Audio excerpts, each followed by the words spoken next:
Hello and welcome to another bite-sized learning video by learningcups.com, a part of LEDx Learning and Leadership Solutions. My name is Sahil Sharma, your leadership learning partner and coach.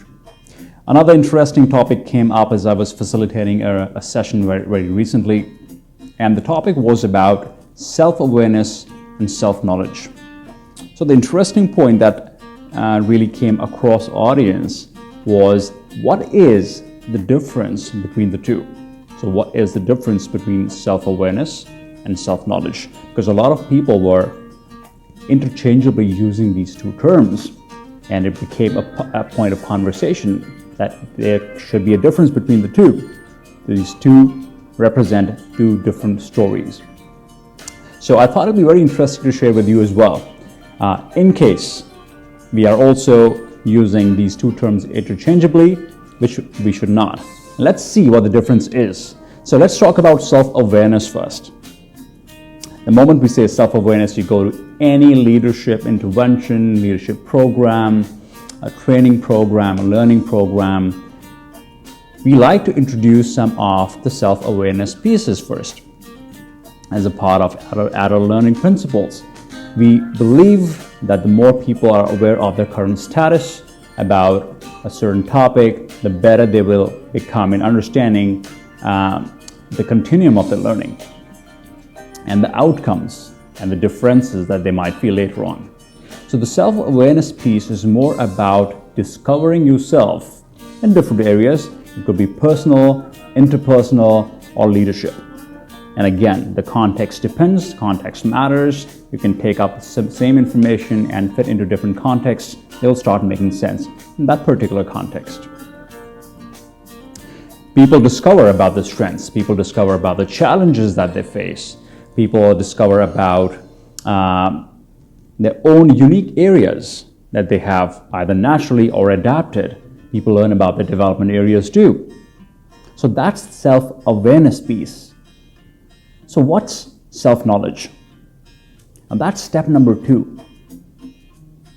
Once you get into self-awareness, there needs to be ideally a realization, an acknowledgement of the self-awareness pieces, and acceptance of the self-awareness pieces. And the moment we acknowledge and accept what we have discovered about ourselves, it becomes a part of knowledge of our brain, of our memories.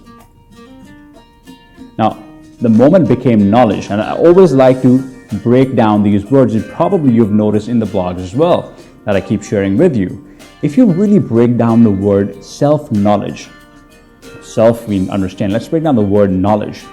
It's made up of know, right? Knowing. If you know more about self, it gives you the edge over your previous self. You see what I mean? So it is giving you an edge over your previous self because you had not known certain things prior to the self-awareness piece, an assessment probably you've taken or something else. So self-knowledge is the next step. It's the next part of the game. Now, how do you want to leverage the knowledge? So knowledge is redundant if you are not putting it into practice. What do you do with the knowledge? And that's where the leadership comes into play. Leadership is all about actions. So the moment you accept self-awareness, you accept and acknowledge self-awareness pieces, and you decide that this has become my knowledge, let me leverage this knowledge to the best possible ways to get the best possible outcomes to become a more effective leader. That's where the game changes. Now you have the self-knowledge to leverage and become more powerful over your previous self. You have the edge. Now, here comes the thing. People ask, how do you use self-knowledge? It depends. It really depends. You'll always have the choices to make, and I'll give you an example of how you can leverage the self-knowledge. A lot of people, let's say an example of Peter. Peter is a leader. But Peter has already gone through certain assessments, through different life experiences. He was self-aware about certain triggers of his mind which put him into the fight and flight mode if that certain event takes place. Let's say, for example, the moment Peter sees that certain things or tasks are not done with perfection, he gets angry. So imperfection is the trigger for Peter's anger at workplace, which he became self-aware through whatever he did, assessments and so on. But that became, and wasn't appropriate. Of course, anger is not appropriate for your personal self and professional self. So the moment he became self-aware, it became his self-knowledge, because he accepted that that's a development area for himself. Now, every single time he gets into such a situation where he expects perfection and he gets slight bit of imperfection, instead of getting angry, he chooses to respond the right way, whether or not it's a question back or getting into an inquiry mode, getting into a conversation with his employees or team members, and also from his own side, not expecting perfection all the time, because that's a harsh reality of today. You cannot be perfect in everything. That's unrealistic expectation.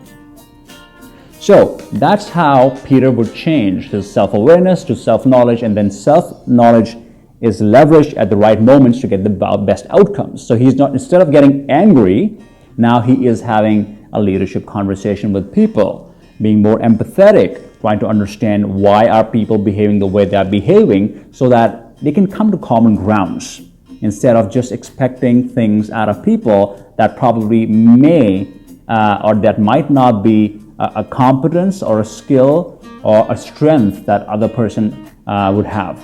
So being realistic is about leveraging that self-knowledge to the best possible way.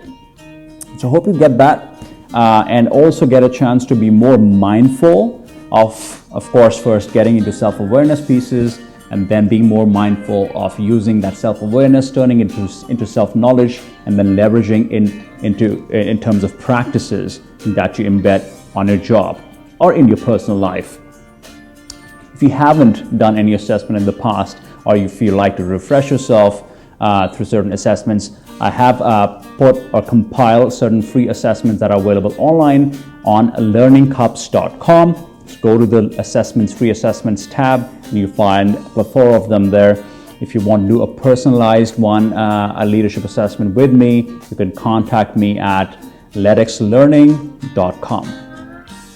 So I hope this quick insight, bite-sized learning helped you out today in being more mindful in your leadership practices, and of course, enhancing your leadership influence and effectiveness. That's the goal. Signing off for now. Hope you have a great time in practicing the leadership that you have in your organization, in your personal life. Take care. See you in the next video.